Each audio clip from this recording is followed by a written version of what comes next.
Hello everyone, today I'll be showing you how to restore a WhatsApp backup from iCloud. Right, so this is really simple and the steps are really easy to follow, so follow my steps again. The first thing that you have to do is to open the settings, and now you have to verify that the backup option is enabled. So what you're going to do is to press on your profile, and now you're going to iCloud. Fine, as you can see, I have here my iCloud, which is really poor because I am not paying for the subscription.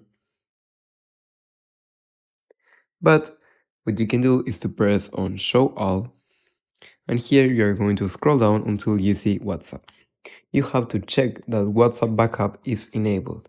If it's enabled, well, you can just delete it and now you will be able to restore the backup from WhatsApp. But if it's not, what you're going to do is to turn it on, and now we are going to WhatsApp settings. Once here on WhatsApp settings, we are going to chat backup, and you are going to turn on this backup. As you can see, I can't do it because I don't have enough storage, but if you do, you can turn it on again.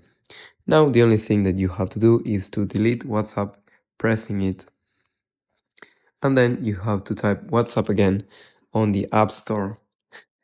And once that you have finished all these steps, and after entering your phone number, simply press on Restore, and all your contacts, messages, photos, videos, and other media files will be restored to your iPhone.